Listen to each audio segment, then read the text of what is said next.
সত্য কাহিনীর উপর নির্মিত সিনেমা পর্দায় দেখা দর্শকদের কাছে নতুন নয়, তবে সিনেমার কাহিনীর বাস্তব কোনো পরিস্থিতির সাথে মিলে যাওয়ার ঘটনা খুবই বিরল।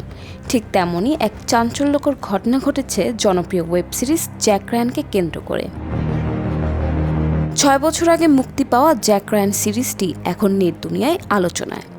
সিরিজের একটি দৃশ্য ভেনেজুয়েলার বর্তমান রাজনৈতিক পরিস্থিতির সাথে পুরো মিলে যাওয়ায় একে ভবিষ্যৎবাণী হিসেবে উল্লেখ করেছেন দর্শক নেটিজেনরা।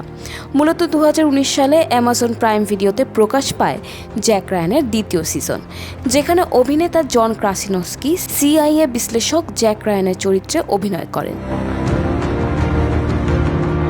সিনেমার দৃশ্যে দেখা যায় জ্যাক রায়ান একদল সিআইএ কর্মকর্তার কাছে প্রশ্ন ছোড়েন, বৈশ্বিক পরিস্থিতির জন্য সবচেয়ে বড় হুমকি কোনটি বলে আপনারা মনে করেন?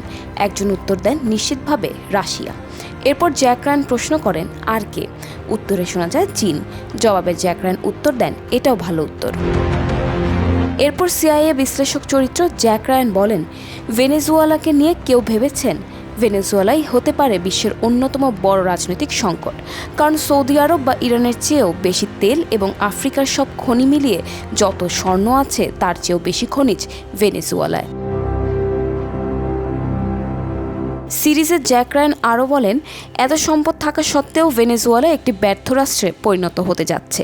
এছাড়াও ভেনেজুয়েলা আমেরিকার খুব কাছে হওয়ার এটি যুক্তরাষ্ট্রের নিরাপত্তার জন্য বড় হুমকি।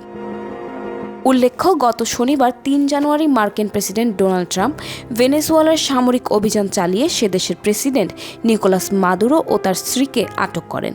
6 বছর পর জ্যাক রায়ানের গল্প হুবহু মিলে যাওয়ায় দর্শক মহলে সিরিজটি নিয়ে উত্তেজনা তুঙ্গে।